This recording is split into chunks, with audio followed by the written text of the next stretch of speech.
Question 1. Shunga সাম্ৰাজ্যৰ ৰাজত্বকাল কিমান বছৰ আছিল? অপশ্যন এ 110 বছৰ, অপশ্যন বি 120 বছৰ, অপশ্যন চি 130 বছৰ আৰু অপশ্যন ডি হৈছে 140 বছৰ।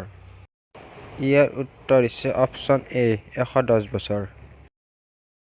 Question 2. পুষ্যমিত্ৰ শুঙ্গৰ বাবে শুঙ্গ সাম্ৰাজ্যত কোনে অশ্বমেধ যজ্ঞ কৰিছিল?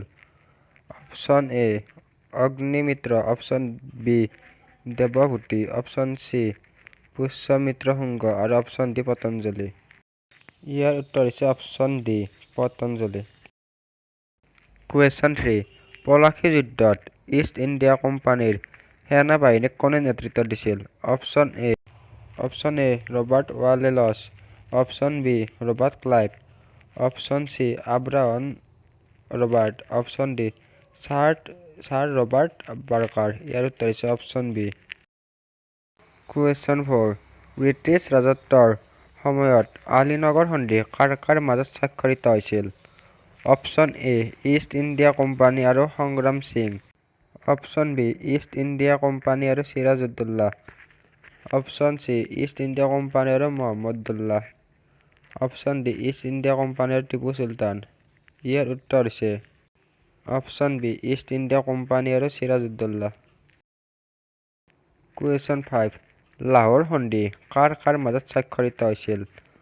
Option A East India company আৰু মোগলসকলৰ মাজত, option B East India company আৰু শিখসকলৰ মাজত, option C East India company আৰু ৰাজপুতসকলৰ মাজত আৰু option D East India company আৰু খিলজীসকলৰ মাজত। ইয়াৰ উত্তৰ হৈছে option B East India company আৰু শিখসকলৰ মাজত। Question 6. ভাৰতৰ প্ৰথম ৰাজনৈতিক দলটোৰ নাম কি? ইয়াৰ উত্তৰ হৈছে ভাৰতীয় জাতীয় কংগ্ৰেছ। Question 7. কোনজন অৱসৰপ্ৰাপ্ত ICS বিষয়াৰ নেতৃত্বত কংগ্ৰেছ দলটোৱে জন্ম লাভ কৰে? ইয়াৰ উত্তৰ হৈছে এলেন অক্টেভিয়াৰ হিউম। Question 8.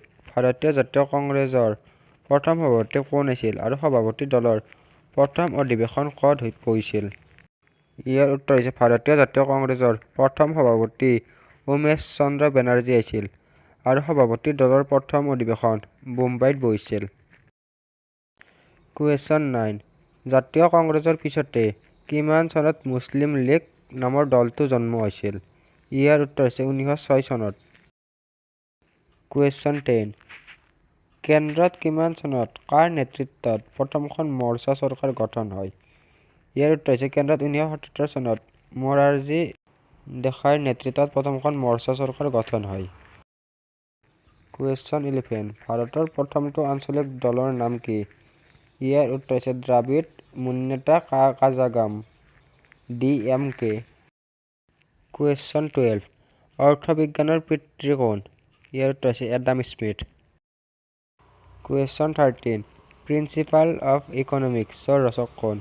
ইয়াৰ উত্তৰ হৈছে আলফ্ৰেড মাৰ্শ্বেল। 1890 চনত প্ৰকাশিত হৈছিল। Question 14. পৃথিৱীত কিমান শতাংশ পানীৰে আগুৰি আছে?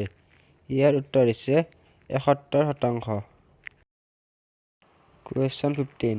পৃথিৱীত কিমান শতাংশ স্থলভাগ অৰ্থাৎ মাটিৰে আগুৰা? ইয়াৰ উত্তৰ হৈছে 29%। Question 16. পৃথিৱীৰ উপকূল ৰেখাৰ সৰ্বমুঠ দৈৰ্ঘ্য কিমান? ইয়াৰ উত্তৰ হৈছে 0.5 নিযুত কিলোমিটাৰ। Question 17. চান্দোবী বিল কিমান চনত সৃষ্টি হৈছিল? ইয়াৰ উত্তৰ হৈছে 1897 চনত। Question 18. অসমত কিমান চনত প্ৰলয়ংকৰী ভূমিকম্পৰ সৃষ্টি হৈছিল? ইয়াৰ উত্তৰ হৈছে 1950 চনত। Question 19. কিমান কিলোমিটাৰ উচ্চতা পৰ্যন্ত বায়ুমণ্ডল বিস্তৃত? ইয়াৰ উত্তৰ হৈছে 10,000 কিলোমিটাৰ। Question 20. কি কাৰণত বায়ুমণ্ডলটো পৃথিৱীৰ গাতে লাগি আছে? ইয়াৰ উত্তৰ হৈছে মাধ্যাকৰ্ষণ শক্তিৰ বাবে। Question 21. নাইট্ৰজেন বায়ুমণ্ডলত কিমান শতাংশ আছে? ইয়াৰ উত্তৰ হৈছে 78.08%। Question 22. অক্সিজেন বায়ুমণ্ডলত কিমান শতাংশ আছে? ইয়াৰ উত্তৰ হৈছে 20.94। কুৱেশ্যন 23 আৰ্গন বায়ুমণ্ডলত কিমান শতাংশ আছে? ইয়াৰ উত্তৰ হৈছে 0.93। কুৱেশ্যন 24 ভূপৃষ্ঠত লাগি থকা বায়ুমণ্ডলৰ আটাইতকৈ তলৰ স্তৰটো কি? ইয়াৰ উত্তৰ হৈছে ট্ৰপোস্ফিয়াৰ বা ট্ৰপমণ্ডল। কুৱেশ্যন 25 বতৰৰ সকলো ধৰণৰ ক্ৰিয়া কাৰ্য কোনটো স্তৰৰ কাৰণে হয়? ইয়াৰ উত্তৰ হৈছে ট্ৰপোস্ফিয়াৰত সংঘটিত হয়।